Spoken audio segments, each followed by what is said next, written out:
everyone. Thank you so much for tuning in to another episode of Conversations with the Feathered Serpent. Remember to like and subscribe, and more importantly, comment and engage with us. We are out to find those that our messages really resonate with and build our tribe. Remember, these conversations tend to flow into one another. So different episodes will actually be one full conversation that I've had with him, and we've had to cut it off and condense it into smaller chunks. So enjoy this conversation and stay tuned for more. All right, another conversation with the Feathered Serpent. And I wanted to start today's conversation with having you explain and talk to what is harmony, because we've talked about this before, and I really appreciate your explanation on what harmony is, because I think there's a lot of falsehoods out there about, and an expectation even, about what harmony is or should be. So harmony is not a monotone. So a lot of people confuse harmony with a monotone or one singular voice. But that's not the case if you just think about a choir. You think about a symphony, you think about an ecosystem. These are not myriad individual components who are singing the same song. They are harmonizing. Now, in essence, harmonization means 1 + 1 = 3, not 2. So when you understand that really harmony is about consciously integrating, and when that happens, you produce overtones which pull in more than the sum of the parts. So a harmony is comprised of a bunch of different input sources. You think about a choir, you've got a bunch of different voices, but the intention of each of those voices is to harmonize with one another. And so it's almost like that opens up a larger voice. And I think a lot of people assume that harmony is a monotone or a uniformity. And that's not necessarily the case. If you look at harmony in nature, you have a whole bunch of microscopic chaotic actions, but macroscopically, they equate to a harmonization. There's a overriding harmony within the ecosystem. And it's a sort of the same thing in music. You have a bunch of different instruments, a bunch of different voices. They don't all have to be playing the exact same note. Now, musicians understand that harmony can be achieved by people who are at different octaves, being in an alignment. But the big thing that people need to understand is harmony is not an excuse to create a dictatorship. Look, I can take 3 seconds, type in what is the meaning of harmony. And harmony is a noun. First definition, an orderly or pleasing combination of elements in a whole. And now this is important, right? Elements in a whole, not identical. Okay. 2, a relationship in which various components exist together without destroying one another. So 3, a relationship characterized by a lack of conflict or by agreement as of opinion or interest. So harmony, the concept, can be used in a variety of contexts. And the big thing is a lot of people erroneously believe that it needs to be one tone. And we're all harmonizing, which means we're all saying that same tone. No, that's not harmony. Harmony is the harmonious integration of a variety of input sources. And that has to do with intention. So think about a choir, like I said, if you've ever did choir classes, like I did when I was in grade 7, because that's where the girls hung out. So I went to choir practice. But in that choir practice, anybody who's been in a beginning choir will know that there's people who are just isolated in their own minds, and they're not hearing the other sounds around them. So then you get this cacophony of all these divergent inputs, and they're not aligning. They're not harmonizing, because everybody's just isolated in their own reality. So you got one person who's way off tune, you got another person who's on tune, everybody's all over the place. And the instructor has to get you to develop an ear to tune what you're expressing so that it harmonizes with the whole. And as a choir gets better, that happens. And you'll have people that fill in the low, fill in the high, fill in the mids, but they're all harmoniously integrated. I think that that's important. Harmony is an intention. The intention to harmonize is important. From an Oxford Dictionary harmony definition, harmony is the sound of things that go well together. People singing in harmony are in tune with each other. And that's an important concept, being in tune with each other. Best friends should be in harmony most of the time. So harmony is a way of interacting whereby the individual parts strengthen the whole. So that's an example, and you can look at that example in the interaction with non-egotistical predators, such as wolves and deer, or wolves and anything they prey on. The wolf and the action of the wolf as a predator are strengthening the final version of the deer. They're not hunting from an egotistical point of view, whereby they have to take down the largest deer to prove they're the best hunter. They are hunting from true need, and this means they're looking for the easiest, which tends to be the old, the lame, the infirm, the deer who have unfortunately been born into a dysfunctional vehicle and who need to be recycled out of that body. And so as the wolves are doing their job, that job is strengthening the integrity of the deer herd. And this is how different components, seemingly in conflict, can actually be harmonizing and producing a strengthening of both individual parts. Yeah. And a concerto is like that. A concerto is two conflicting musical components, but put together in a way which produces a larger effect. So even though those components are contesting each other, they're doing so in a harmonious way, and that produces a beautiful package in its entirety. Yeah, so the harmony project. Well, as I said, this was something that was told to me, which is when I asked years ago when I'd been following this invisible path, and finally I had said to the universe, I need to name what is this path, what is this purpose, this invisible way in the forest that I've been following faithfully. And when I meditated, the answer came, the Harmony Projects, many voices resonating as one. And when you delve into that further, it is basically an understanding of the true nature of the planet, how to use it, because you could look at the planet as an instrument, so how to play the instrument. So instead of discordant vibrations or discordant sounds, you have harmonious vibrations and harmonious sounds. I talked before about the Druidic obelisks that are in Ireland, that the Druids would come and tune every year to match to be in harmony with the Schumann resonance frequency. When they did this properly, because it wasn't done properly every time.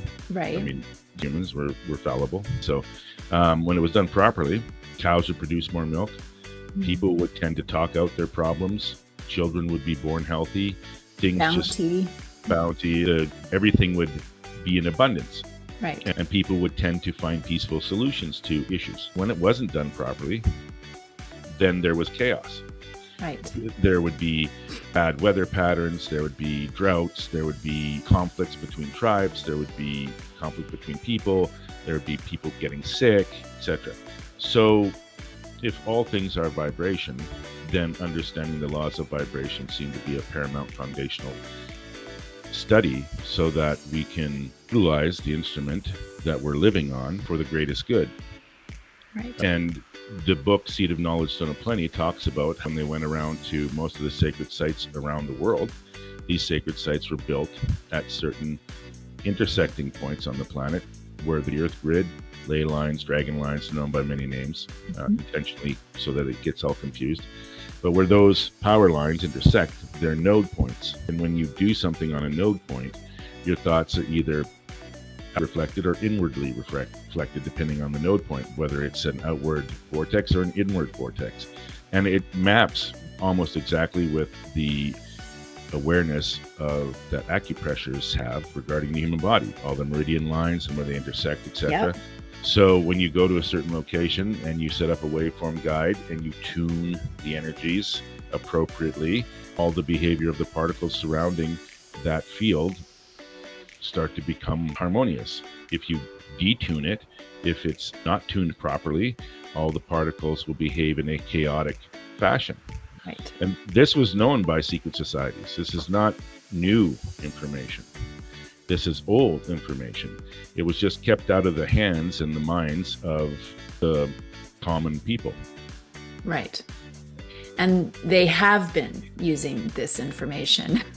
Well, if you're going to link Jack Cruz, he's a neurosurgeon, you don't have to go very far to understand that they've been using this information. It seems to be rather obvious once you take a look at it, our technology, etc. So you also link that person who asked the AI, how would you make a prison planet?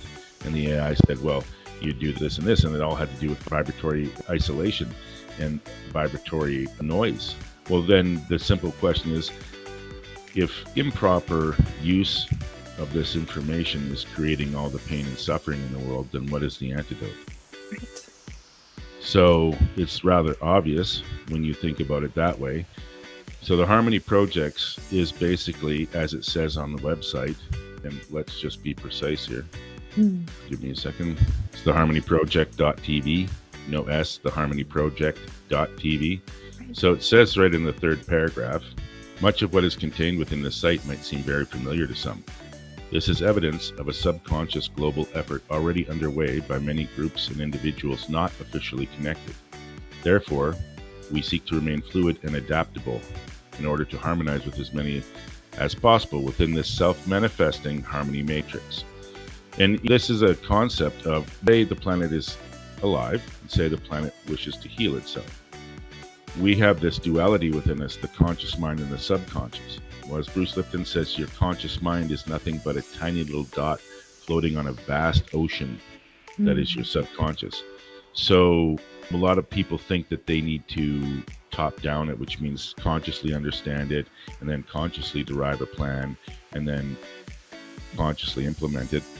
Right. But that's really not how most things happen, especially with people who haven't taken advantage of the information on how to program your subconscious, which is now readily available out there, utilizing hypnosis, subliminals, the various methods that Lipton talks about, Psych K, or Joe Dispenza talks about.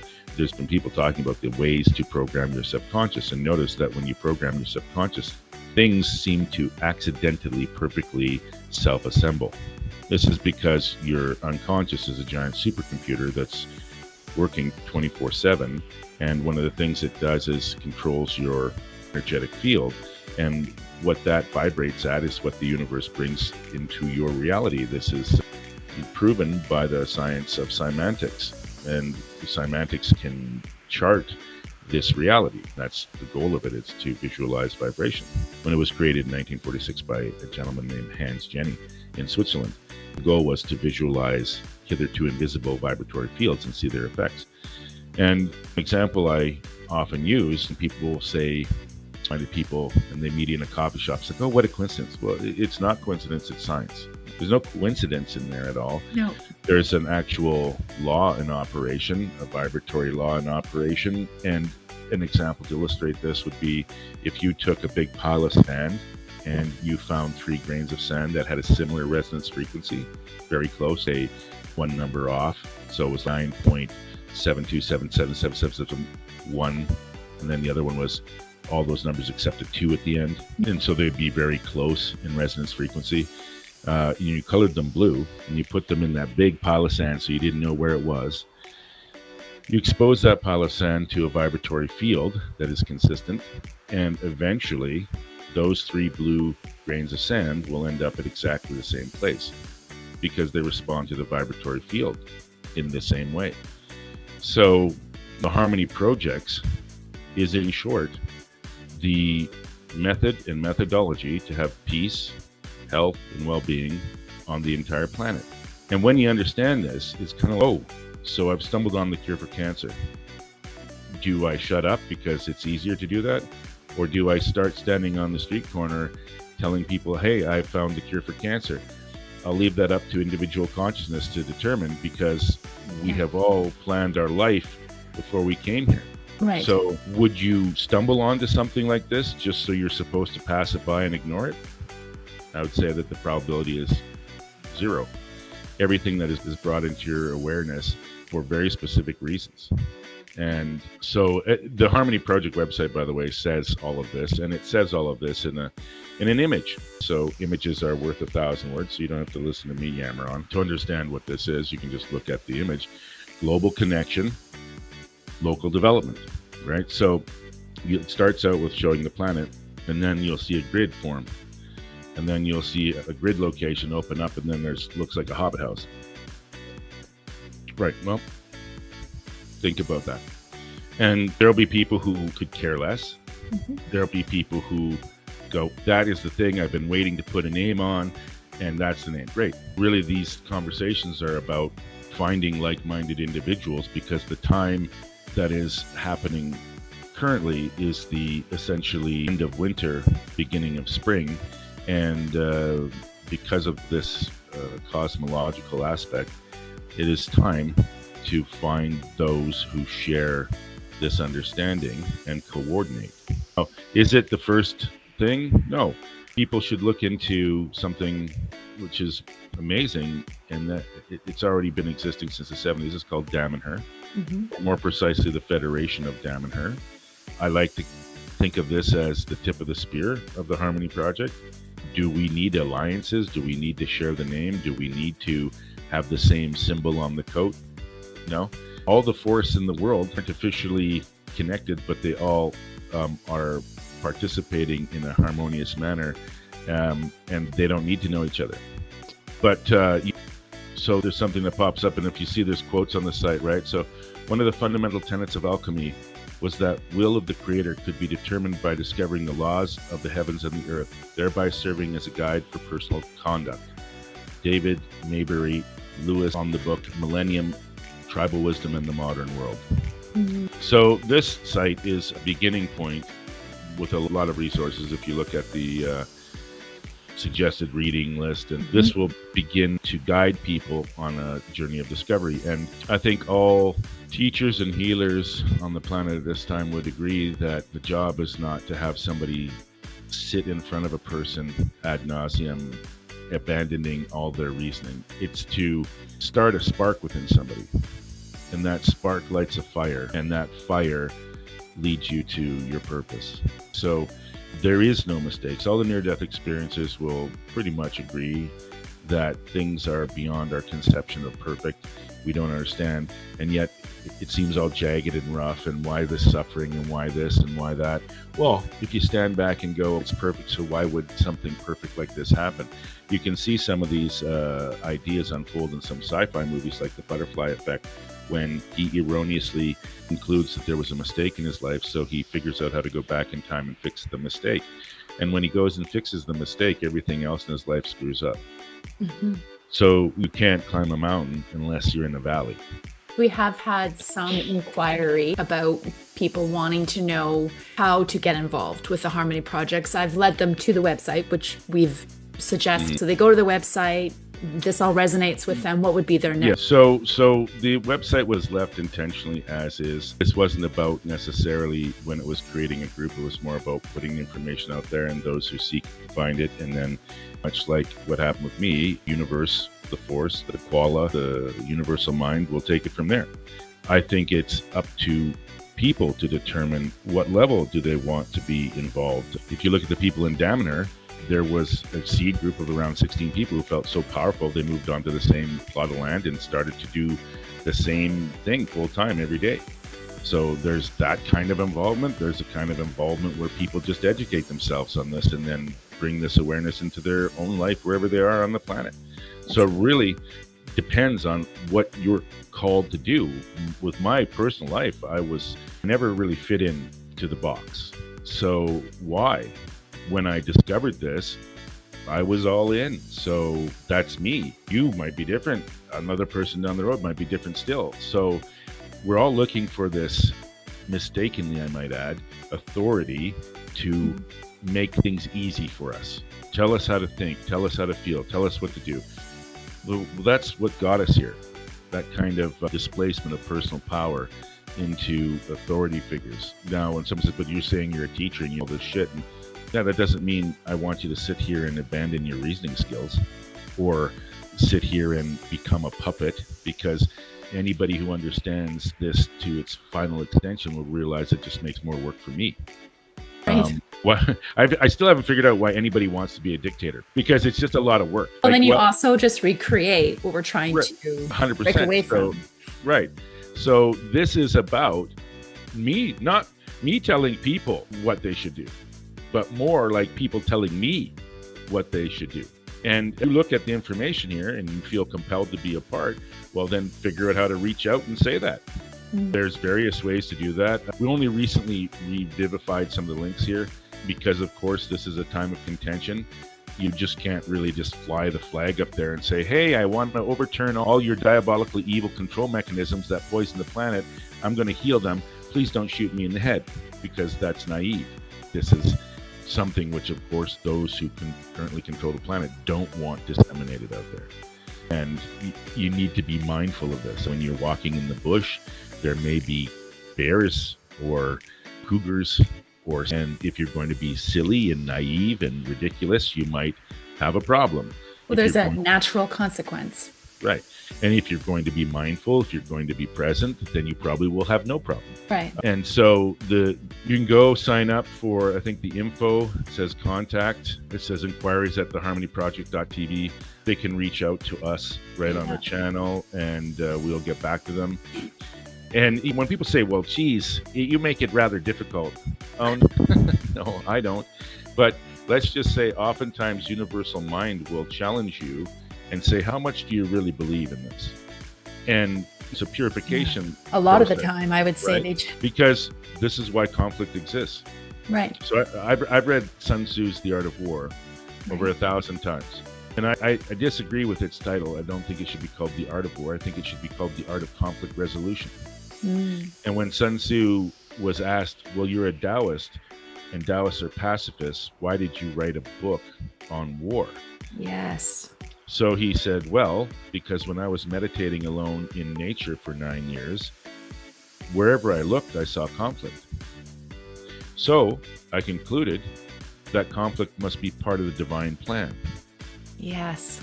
And rather than do it like a barbarian with a club where you don't have any experience, why don't you do it like a surgeon with a scalpel? So when you do need to do it, you are the most efficient and masterful and cause the least collateral damage. So that seems very wise to me. And it also asks another question. Why would the creator put conflict in the mix? Well, as Cliff I, who's another great source of information, by the way, notwithstanding his intentionally pokey language. But if you can see beyond that, you'll see that there's a very wise teacher there. And basically he says, in his opinion, is because universe is seeking novelty. Universe is seeking, and the ontological viewpoint, by the way, is that we are all part of universal consciousness. And everything is consciousness. So if we're all in the mind of creator, and the creator is immortal, obviously novelty would be the most impressive currency. It would be something new, something that you had never seen before would be amazing. Would be combine it with all the pleasurable things you can think of all at once. Just lighting off your brain with new ideas and new vistas of possibilities. Well, that's what universe seeks. So how can it do that? As Sun Tzu said, conflict begins in the energy state, and if it's not resolved, it slowly distills down into the physical. Right. Okay? So masters can untangle the conflict or resolve the conflict in the energy state. You'll never see it in the physical. Right. But most people aren't, so we'll distill down into the physical. And then you have this tug of war. Well, why do two moose lock antlers and fight? Because it's basically two particles of God not knowing which one has more will. So how do you determine which one is channeling more of the will of the divine? Sometimes it has to come down to a physical test of that will. And that's basically what all these things are, is a test of your will. Those who really don't have the divine spirit moving through them won't have any will. Those who are possessed of the divine spirit and channeling that will have unlimited will, and will go through any obstacle. And we'll look back and go, oh, those obstacles weren't even nothing. Well, that's why from like a religious standpoint, they would say you have God with you, and with God, anything is possible. Yes, and it is, language was meant to be spiritual, not religious. And so I tend to use the word creation or creator, God, mind. You can use a myriad of terms, but that force that is all. And that force that is all has to find out who is moving with the most of its willpower and awareness. And how does it do that? Well, nature, they don't come down to a physical conflict unless they can't tell visually who is larger. So if two moose come in and there's both of them have 3-foot antlers, well, then we can't just look and go, well, like, look, I have a 3-foot antler, you have a 4-foot antler, so you're bigger than me. I'm just going to bow out. We don't need to get physical, and I'll just take a hike. Well, we meet each other. We assess each other's will. The will is both at the same level. We can't tell energetically who's more desiring of the female companionship. We look at their antlers. The antlers can't tell us. So we've got to see who has the physical manifestation of that will. And it's the same with hunters. They're against predators. Why is this eternal struggle part of nature? Why is it embraced by anything who respects the perfection of nature? Yes. Part of our brainwashing is to look at the perfection of Eden and then suspect it wasn't designed properly. And can you imagine a greater source of tomfoolery than that? You're looking at the divine creation and you think you could improve it. Probably not. So why don't we look at these things as, well, we're looking at perfection, and perfection seems to have some inherent flaws. Interesting. And by the way, and this is a little pop culture thing, and I'm not given to doing this much, but I think it's appropriate here because so many people have watched it. In The Big Bang Theory, the final episode, if anybody remembers, everybody else is sort of their adult version, but Sheldon's lagging behind, the super genius, and he doesn't think he's going to find his place and his contribution. But right at the end of the series, him and Amy Farrah Fowler are being married, and in this moment he has a eureka phenomenon because something Amy Farrah Fowler says. Sheldon's trying to perfect his bow tie and he keeps tying it, and she's like, "What are you doing, Sheldon?" He's like, "Well, just trying to make this perfect." She's like, it's a Renaissance concept, and it actually embraces asymmetry and says that a little bit of asymmetry helps bring out the perfection of other components. So maybe you should just leave your bow tie a little imperfect. This sort of back of his subconscious for a bit until the actual day of the wedding when it was about to happen, and he has this eureka from a moment where he realizes that instead of trying to wrap up the unified field theory in a perfect explanation, you need to embrace the imperfections as part of the perfection. Because we look at those things and we say, oh, that's broken. Why? The answer is because there's a high priest out there in service to something else other than the well-being of humanity. And they have programmed people to have inside out, upside down, backwards thoughts.